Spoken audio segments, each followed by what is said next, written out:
ایک بادشاہ کا واقعہ لکھا، وہ شکار میں نکلے، اور شکار میں جب نکلے تو آبادی سے ذرا دور چلے، گرمی کا مہینہ تھا، پیاس بڑی شدت کی لگی، پانی پانی وہاں چلا رہے تھے پر پانی دینے والا کوئی نہیں تھا۔ اللہ تعالیٰ نے ایک فرشتہ کو بھیجا، انسانی شکل صورت میں بھیجا۔ فرشتے نے کہا بادشاہ سلامت کیا ہوا؟ کہا مت پوچھو، اس قدر پیاس لگی ہے، حلق سوکھ گیا ہے کہ لگتا ہے کہ اگر پانی جلد نہ ملے تو میری جان نکل جائے، میری جان نکل جائے۔ ایسی پیاس کی شدت ہے، بے چینی ہے، کسی طرح مجھے پانی پلا دو اور میری جان بچا دو۔ اس فرشتے نے کہا بادشاہ سلامت، پانی تو آپ کو مل جائے گا مگر مفت میں نہیں ملے گا، پانی تو ملے گا لیکن فری کا پانی نہیں ملے گا، قیمت ادا کرنی ہوگی۔ بادشاہ نے کہا سنو، میں بادشاہ ہوں اور میں زبان کا بڑا پکا سچا انسان ہوں، تم مجھے پانی پلاؤ، میری جان بچاؤ، میں آدھی حکومت سلطنت تیرے نام، آدھی حکومت سلطنت تیرے نام کر دوں گا، لیکن جان تو بچاؤ۔ ارے جان بچے گی تب ہے حکومت سلطنت، جان ہی نہیں بچے گی تو کیا کریں گے رکھ کے وہ حکومت سلطنت؟ پہلے پانی پلاؤ، جان بچاؤ۔ ایک پیالہ ٹھنڈا پانی پلا دیا گیا، پانی کو بادشاہ نے پی لیا، مگر اگلے لمحے میں پیشاب لگا، اور پیشاب جو لگا تو بیٹھ گیا پیشاب کرنے کے لیے۔ اب بیٹھا ہے جناب تو بیٹھا ہے، 5 منٹ 10 منٹ آدھا گھنٹہ 1 گھنٹہ، یہ کیا مصیبت؟ پیشاب بند، پیشاب بند، اب جتنی کوشش کر رہا ہے اتنے تکلیف ہوئی، ارے جتنا زور لگا رہا ہے اتنی بے چینی۔ اب کیا کرے گا؟ گھنٹہ گزر گیا، اب بہت بے چین، بہت بیتاب، اللہ تعالیٰ نے پھر بھیجا اسی فرشتے کو، جا دیکھ کیا معاملہ ہے۔ فرشتہ آیا، کہا بادشاہ سلامت کیا ہوا؟ کہنے لگا کہ پیشاب بند ہو گیا ہے، 1 گھنٹے سے زیادہ ہو گیا، بے چینی پڑ رہی ہے، اب برداشت کے قابل نہیں ہے، لگتا ہے جان چلی جائے گی، روح نکل جائے گی، کسی طرح علاج کر دو، کسی طرح پیشاب اتروا دو۔ کہا بادشاہ سلامت آپ کا علاج ہو جائے گا، پیشاب بھی اتر جائے گا، مگر فری میں نہیں، مفت میں علاج ہونے والا نہیں ہے۔ کہا جو بچی ہوئی ہے آدھی حکومت سلطنت وہ بھی تیرے نام، وہ بھی تیرے نام، اور سنو میں سچا انسان ہوں، جھوٹا نہیں ہوں، وہ بھی تیرے نام، لیکن جلدی ذرا کر لو، میرا علاج کر دو، پیشاب اتروا دو۔ وہ اللہ کا بھیجا ہوا تھا، کوئی جڑی بوٹی اٹھایا اور کہا اس کو منہ میں رکھیے، اور ادھر منہ میں رکھا، ادھر پیشاب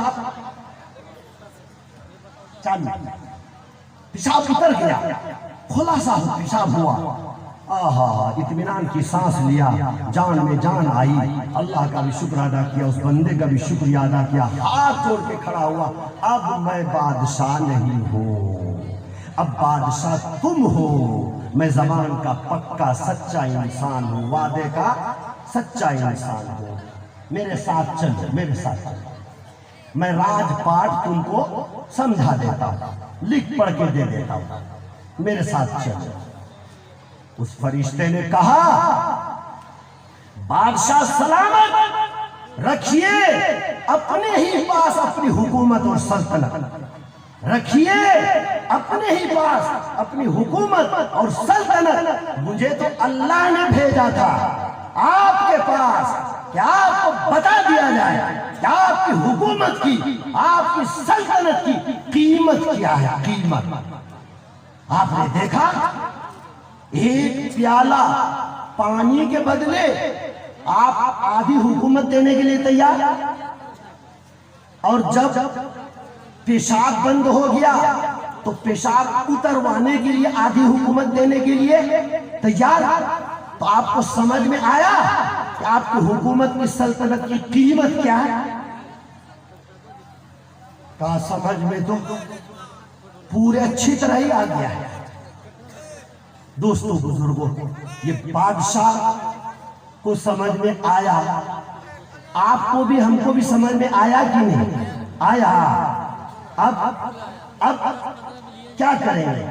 پانی کا قطرہ قطرہ، بوند بوند اللہ کی بہت بڑی نعمت ہے، اور وقت پر پیشاب کا ہو جانا، پخانہ کا ہو جانا بھی اللہ کی بہت بڑی نعمت ہے۔ وَإِن تَعُدُّوا نِعْمَتَ اللَّهِ لَا تُحْصُوهَا، اللہ کی نعمتوں کو گننا چاہو گے نہیں گن پاؤ گے، نہیں گن پاؤ گے۔ پرسوں میں ایک پروگرام میں تھا، قاضی صاحب بھی ساتھ تھے، میں نے وہاں پر بھی اسی آیت کے ضمن میں ایک واقعہ سنایا تھا۔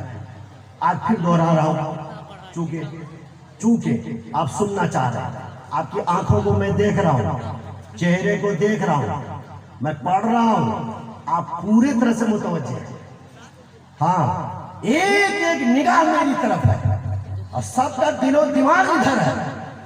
بس مجمع ایسا ہی چاہیے، مجمع یہی سنجیدہ باوقار۔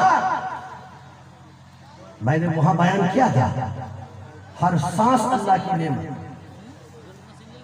سانس کا اندر جانا، سانس کا باہر نکلنا اللہ کی نعمت۔ تو یہ کرونا کال میں ایسا ہوا، کرونا جو گزرا 19-20 کا، کرونا میں ایسا ہوا کہ اٹلی ایک ملک، اٹلی کا ایک بزرگ، اس کی عمر تھی 93 سال، 93 سال، اس کو کرونا ہو گیا۔ اب کرونا میں تو آپ جانتے ہیں سانس کی تکلیف ہوتی ہے نا، سانس لینے میں تکلیف ہو جاتی ہے، سانس نہیں لیا جاتا ہے۔ تو اب کیا کریں، ان کو ہاسپیٹل میں داخل کرائے، ہاسپیٹل والے کیا کیے، ان کو وینٹیلیٹر پر لٹا دیے اور مشین لگا دیے۔ اب مشین لگا دینے کی وجہ سے کیا ہوا، آسانی کے ساتھ یہ اب سانس لے رہے ہیں، مشین سے وہ سانس لے رہے ہیں، مشین کے ذریعے آسانی کے ساتھ۔ 4-5 دن اسی حال میں رہے وینٹیلیٹر پر اور مشین سے سانس لیتے رہے، اور اللہ کا کرنا ایسا تھا، اللہ کی مہربانی ہو گئی اس بوڑھے پر کہ شفا یاب ہو گئی، وہ صحیح ہو گئے، بیماری اس کی ختم ہو گئی، اور ڈاکٹروں نے چھٹی کر دی۔ اور ڈاکٹر جب چھٹی کرتے ہیں، ہاسپیٹل کے ڈاکٹر جب چھٹی کرتے ہیں تو بل بھی تو دیتے ہیں نا، تو بل دیا، بل، یہ بڑا لمبا بل تھا، کئی لاکھ کا بل تھا۔ اب جو بل کو دیکھا، وہ 93 سالہ بزرگ نے جب بل دیکھا تو رونے لگے، ٹپ ٹپ آنکھوں سے آنسو، ہچکی بھی لے لے، رونے لگے۔ ڈاکٹر گھبرایا، کیا ہوا چچا، انکل کیا ہوا؟ اگر پیسے کی دقت ہے، پریشانی ہے، مت گھبرائیے، مت روئیے، ابھی آپ بستر سے یعنی بیماری سے آپ اٹھے ہیں، کہیں دوبارہ حملہ نہ ہو جائے، آپ سکون سے رہیے، معاف کر دیں گے، چھوڑ دیں گے، لیکن روئیے نہیں چچا، گھبرائیے نہیں۔ کہا سنو، میں اس لیے نہیں رو رہا ہوں کہ میرے پاس پیسے نہیں ہیں، اوپر والے نے بہت دیا ہے، اوپر والے نے بہت دیا ہے، پیسے ہیں، تو پھر چچا رو کیوں رہے ہیں؟ کہا رونا اس بات پر ہے کہ تمہاری مشین سے 4-5 دن میں نے سانس لیا، 4-5 دن میں نے سانس لیا تمہاری مشین کے ذریعے سے، اور اس کا یہ بل، یہ 10 لاکھ کا بل، یہ 93 سال تک 93 سال تک میں آسانی کے ساتھ سانس لیتا رہا، چھوڑتا رہا، زندگی گزارتا رہا، مگر اپنے پیدا کرنے والے، اپنے اس خالق کا، اس مالک کا شکریہ ادا نہیں کر سکا ہوں۔ غفلت میں میری زندگی گزر گئی ہے، بس رونا اس بات پر ہے۔ 93 سال عمر گزر گئی غفلت میں، اس خالق کا، اس مالک کا میں نے شکر ادا نہیں کیا۔ اب تمہارے وینٹیلیٹر پر، تمہاری مشین کے ذریعے سے چند دن سانس لیا، یہ 10 لاکھ کا بل، 10 لاکھ کا بل۔ اور جس مالک نے اتنی آسانی کے ساتھ ہم کو یہ نعمت عطا کر رکھی ہے، سانس لے بھی رہے ہیں، چھوڑ بھی رہے ہیں، لے بھی رہے ہیں، چھوڑ بھی رہے ہیں، اس مالک کا ہم نے شکر ادا نہیں کیا، رونا اس بات پر ہے۔ آپ کے لیے عبرت ہے کہ نہیں؟ اس میں ہے، نصیحت ہے، عبرت حاصل کریں، نصیحت حاصل کریں اس واقعے سے۔ اب آئیے میں دوسری بات، مجلس میں سارے لوگ، بوڑھے بھی، جوان بھی، اور کبھی کبھی بچے بھی، سب کی خواہش ہوتی ہے ایمان پر خاتمہ، ہے نا؟ ابھی ایک شاعر صاحب جب اشعار سنا رہے تھے تو اس میں بھی کہا رہے تھے، ہاں سب کی خواہش ہے کہ ایمان پر خاتمہ۔ اچھی بات ہے، ہر مومن کی یہ تمنا ہے، خواہش ہے کہ آخری کلمہ زبان پر، ہے نا؟ آخری کلمہ تو کلمہ لا الہ الا اللہ محمد رسول اللہ، ہے نا؟ ایمان پر خاتمہ، اچھی بات ہے۔ لیکن سوال یہ ہے کہ اگر ایمان پر خاتمے کی خواہش ہے تو پھر ایمان اور اسلام پر زندگی گزارنے کی کیوں فکر نہیں؟ ایک سوال ہے، یہ چپتا ہوا سوال ہے۔ خالی موت کے وقت کلمہ چاہیے زبان پر، زندگی میں اس کلمے کے تقاضے پر ہم نہ چلیں، اس کلمے کے مطابق زندگی نہ گزارے، تو اگر کلمہ پر، ایمان پر خاتمہ چاہتے ہو تو زندگی گزارو ایمان پر، اسلام پر۔ اس لیے کہ نبی پاک صلی اللہ علیہ وسلم نے ارشاد فرمایا ہے کہ تم جیسی زندگی گزارو گے ویسی تمہاری موت ہوگی۔ فرمایا کہ تم جیسی زندگی گزارو گے ویسی تمہاری موت ہوگی، اور جیسی موت ہوگی ویسے تمہارا حشر ہوگا۔ یہ فرمایا ویسے تمہارا حشر ہوگا۔ ایک اور سوال، ہر نماز کے بعد، ہر نماز کے بعد آپ دیکھیے گا نا، اے اللہ معاف کر دے، اے اللہ معاف کر دے، گناہوں کو معاف کر دے، خطاؤں کو معاف۔ ہم بھی دعا کرتے ہیں بھائی، آپ بھی دعا کرتے ہیں، سب کرتے ہیں نا، امام بھی، مقتدی بھی، اللہ گناہوں کو معاف کر دے۔ یہ بھائی ہے، بیٹھ جائیے، کیا اللہ سے معافی مانگتے ہیں، گناہوں کو معاف کر دے۔ لیکن ایک سوال یہاں پر اگر کر دو، اللہ سے معافی مانگ رہے ہو، کبھی تم نے اپنے بھائی کو معاف کیا؟ پڑوسی کو معاف کیا؟ تمہارے دل میں بھائی کی نفرت ہے، پڑوسی سے نفرت ہے، تم نے نہ معلوم کن کن کا دل دکھایا ہے، کن کن کو ستایا ہے، کن کن کو تم نے ترسایا ہے، ان کی آہیں لی ہے، مگر دعا ہے اللہ معاف کر دے۔ ارے معاف کر دے، اللہ کو معاف کریں گے ہی، اللہ غفور الرحیم ہے، وہ معاف کر دیں گے، لیکن پہلے تو اس سے تو بھی معافی مانگ لے جس کا تو نے دل دکھایا ہے، جن کو تو نے ستایا ہے، کیونکہ یہ حقوق العباد میں سے۔ جب تک وہ بندہ معاف نہیں کرے گا جن کا دل تو نے دکھایا ہے، رب بھی تجھے معاف کرنے والے نہیں ہے۔ تم ہر نماز کے بعد چاہے تم کتنی ہی التجا کر لو اور رو رو کے دعائیں کرو، جس کا دل تو نے دکھایا ہے، جن کا تو نے ستایا ہے، جب تک اس سے نہیں معافی مانگے گا، وہ تجھے معاف نہیں کریں گے، تو رب بھی تجھے معاف کرنے والا نہیں۔ اور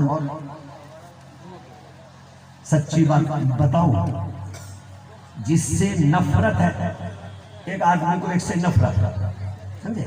ہاں بہت دل میں خدورت ہے، نفرت ہے۔ اتفاق سے اگر مسجد میں اس کے بغل میں کھڑا ہونے کا موقع مل گیا اور نماز میں گئے بغل میں، اب یہ آپ جو بغل میں کھڑے ہیں اس سے دل جو ہے نا بہت دکھا ہوگا، سمجھے؟ بڑی تکلیف ہے۔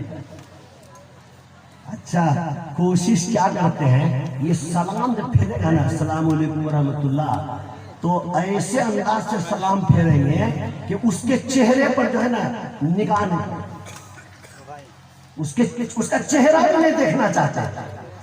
جو بغل میں نماز میں کھڑا ہے اس کے تئیں دل میں نفرت ہے، کدورت ہے، اس کا چہرہ دیکھنا گوارا نہیں کرتے ہیں، اور سلام اس انداز سے ہم پھیرتے ہیں۔ اب پھر نماز کے بعد اللہ معاف کر دے، ارے معاف کر دے، اللہ کو معاف کر دیں گے، پہلے تو اس سے تو معافی مانگو، بغل والے سے تو معافی مانگو جس کا دل تو نے دکھایا ہے، ستایا ہے۔ یا خدا ہم پر بیٹھ جا۔ اچھا دوستو بزرگوں، نماز جنازہ پڑھنے ہم کہاں سے کہاں چلے جاتے ہیں، اور رنگ پورا سے بھرسیا چلے جاتے ہیں، بھرسیا سے میشور سالے پور چلے جاتے ہیں، نہیں معلوم کہاں بس گڑا چپر ہی جاتے ہیں۔ جنازہ پڑھنے ایک گاؤں سے دوسرے گاؤں، ایک شہر سے دوسرے شہر جنازہ پڑھنے، جو کہ فرض کفایہ ہے۔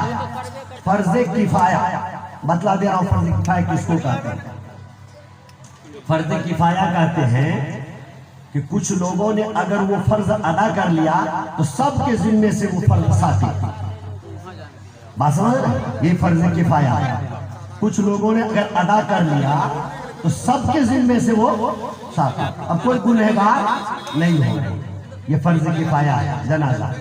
کچھ لوگوں نے اگر ادا کر لیا جنازے کی نماز تو آپ اگر نہیں بھی شریک ہوئے تو آپ پر کوئی گناہ نہیں، کوئی وبال نہیں، کوئی کچھ نہیں، لیکن گھر کے بغل میں محلے میں مسجد ہے، اس مسجد میں فرض نماز ادا کرنے کی ہم کو توفیق نہیں۔ فرض نماز ادا کرنے کے لیے بغل کی مسجد میں نہیں جاتے ہیں، محلے کی مسجد میں نہیں جاتے ہیں، اور جنازہ پڑھنے کے لیے ایک گاؤں سے دوسرے گاؤں، ایک گاؤں سے دوسرے گاؤں، فرض جان بوجھ کر ایک فرض بھی چھوڑیں گے تو اللہ کی اپروچ ہے، ادھر سے جا کر لگا دینا، زبردست اپروچ ہے، اور کتنا اونچا تک جائے گا، جواب دینا پڑے گا۔ بلکہ قبر میں سب سے پہلے سوال اسی کا ہو جائے گا، اعمال میں سب سے پہلے نمازی کا حساب، نمازی کے بارے میں سوال ہو جائے گا، جواب دینا پڑے گا، اس کی فکر نہیں ہم کو۔ لیکن جنازہ پڑھنے کے لیے ایک گاؤں سے دوسرے گاؤں، دوستوں بزرگ، ایک بزرگ کہیں جا رہے تھے تو اذان ہو گئی، مسجد چلے گئے، جماعت کا وقت ہو گیا۔ اب کون سا ایسا گاؤں تھا کہ جماعت کا وقت ہو گیا اور مؤذن صاحب کے علاوہ کوئی نمازی ہے؟ ایک کام کیجئے، آپ آگے کر لیجئے، وہی بزرگ صاحب وہ ہے، اور کوئی نمازی نہیں۔ تو مؤذن صاحب نے کہا حضرت وقت ہو گیا، نماز ہم لوگ پڑھ لیں۔ کہا بھائی ایسا کرو کہ تم ایک مرتبہ اور اذان کرو، تم ایک مرتبہ اور اذان، حضرت دوبارہ اذان پٹوائیے گا کیا ہم کو؟ ہاں کہا نہیں، میں کہہ رہا ہوں تم دو اذان۔ اب ڈرتے ڈراتے مؤذن صاحب نے دو بار اذان، ایک بار اذان دیا ہی تھا آدھا گھنٹہ پہلے، پھر آدھا گھنٹے بعد پھر اذان۔ اب یہ اذان سنتے ہی لوگ جو دوڑے ہیں سمجھ رہے نا گھروں سے نکل کے تو یہ کیا کر رہے ہیں بھائی؟ اذان تو دے چکے ہیں، اذان تو آپ ہی تو دیے ہیں، یہ کیا کر رہے ہیں؟ پاگل ہو گئے ہیں، سٹیا گئے ہیں۔ ارے ابھی تو اذان دیے تھے۔ سوال کتنے لوگ آ گئے مسجد میں؟ تو بزرگ صاحب نے کہا اس سے پہلے جو اذان دی گئی وہ آپ کے کانوں میں پڑی تھی کہ نہیں؟ پڑی تھی۔ جب پڑی تھی تو آپ مسجد کیوں نہیں آئے؟ مسجد نہیں آئے، اور دوبارہ اذان جب دے دیا تو مؤذن صاحب سے لڑنے کے لیے، جھگڑنے کے لیے آپ اتنی تعداد میں آگے لوگ مسجد میں، اتنی تعداد میں آپ مسجد میں آ گئے۔ یہی ہے ایمان۔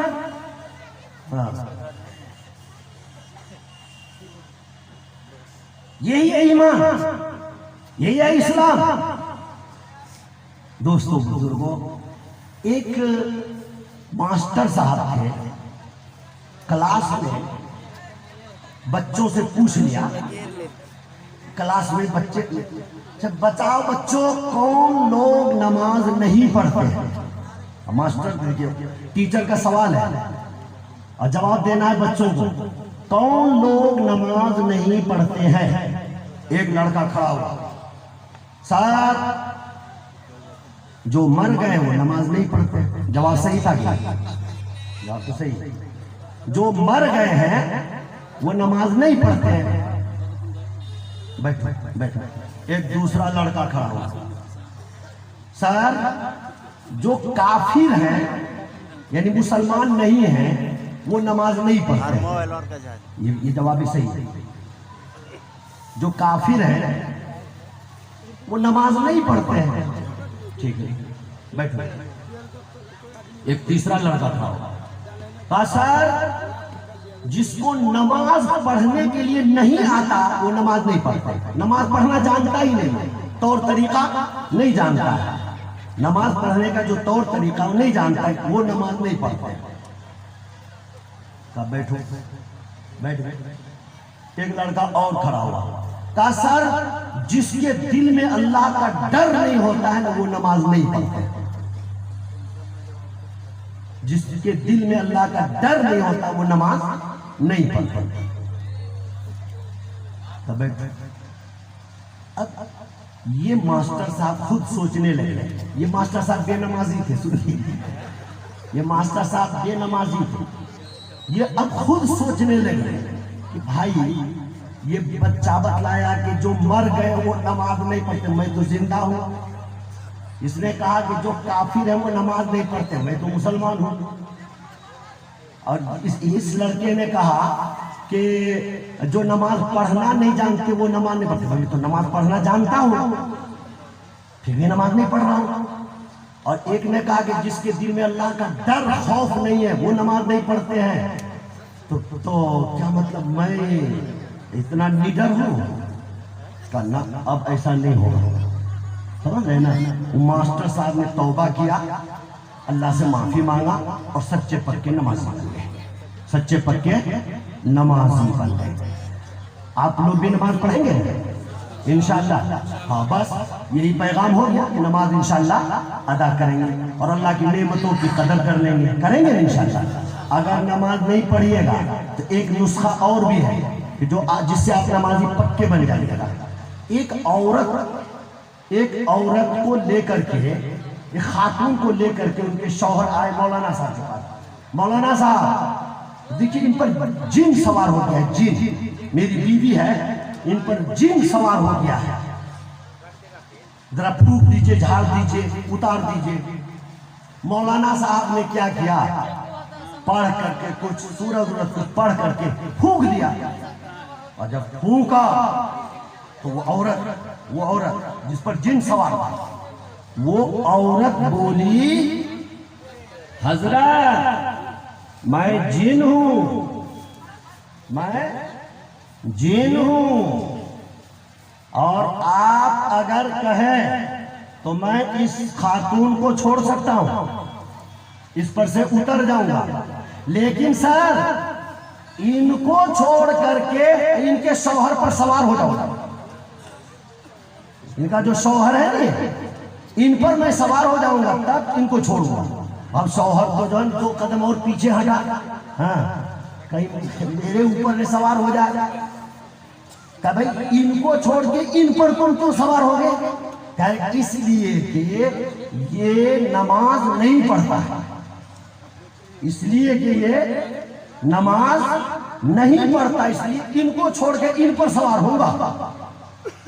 اب مولوی صاحب نے کہا سنو ایسا کرو کہ شوہر کو کہا اے تم نماز پڑھو گے آج کے بعد سے؟ بولا بالکل نماز پڑھوں گا میں, ہاں بالکل نماز پڑھوں گا 5 وقت پابندی کے ساتھ. نہیں تو یہ سوار ہو جائے گا تم پر. اور جن کو سمجھا دیا سنیے آپ اس عورت کو اس خاتون کو چھوڑ دیجئے, اور یہ درخت ہے نا درخت آپ کسی پر رہیے.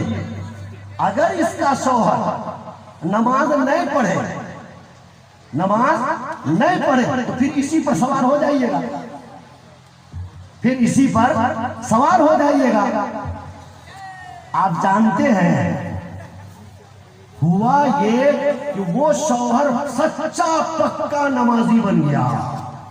اب تو مسجد میں جا کے اذان بھی خود دے دیتا تھا. ڈر یہ تھا نا کہ اگر نماز چھوڑیں گے تو جن سوار ہو جائے گا, جن سوار ہو جائے گا. دوستوں بزرگوں باتیں تو بہت ہیں مگر وقت کی بڑی قلت ہے, علماء کرام کی بڑی لمبی فہرست ہے, ورنہ ماحول کچھ ایسا بنا تھا کہ بیان کچھ دیر اور کرتا, لیکن بات یہیں ختم کر دیجئے. جو بھی ٹوٹی پھوٹی باتیں ہوئی ہیں اللہ تبارک و تعالیٰ آپ کو بھی ہم کو بھی عمل کی توفیق عطا فرمائے.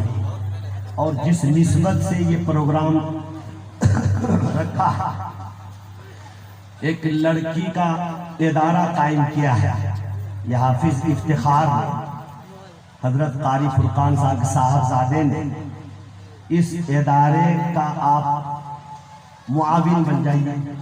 یہی گزارش کریں گے تعاون آپ کیجئے, اس طرح تعاون کیجئے کہ آپ اپنی بچیوں کو اپنے بچوں کو نونہالوں کو اس ادارے میں بھیجئے, اس مدرسے میں بھیجئے. اور حافظ افتخار سے بھی کہنا ہے کہ اس مدرسے میں اچھی تعلیم کا نظم کریں, اچھی تعلیم دیں, بہترین نورانی قاعدہ پڑھانے والے کو رکھیں, قرآن پڑھانے والے کو رکھیں, اردو پڑھانے والے کو رکھیں, ہندی حساب اور انگریزی پڑھانے والے کو بھی رکھیں. اچھی تعلیم دے دیں. اچھی اگر تعلیم دے دیں گے تو بچے کو تو سنبھال نہیں پائیں گے, بچے کو وہ سنبھال نہیں پائیں گے. تو آپ حضرات سے گزارش میں کرنے آیا ہوں کہ آپ اس عزیز کو اس بچے کو دعا بھی دیجئے اور آپ ان کا ہاتھ بھی بٹائیے. ہاتھ بٹانے کا مطلب پیسے سے نہیں ہے, آپ اپنے بچوں کو اس کے ادارے میں بھیجیے. اور ادارہ چلانے کے لیے ایک نظام بننا چاہیے, ایک فیس مقرر ہونی چاہیے. ہر آدمی اگر وہ متعینہ فیس ادا کر دے تو ادارہ آسانی کے ساتھ چلے گا. بس اللہ تبارک و تعالی اس مقصد میں بھی بھرپور کامیابی عطا فرمائے جس مقصد کے لیے آج کا یہ پروگرام رکھا گیا, آج کی مجلس اور محفل سجی ہے. اللہ تعالی ہم سب کے آنے کو, آپ سب کے بیٹھنے کو, سننے کو,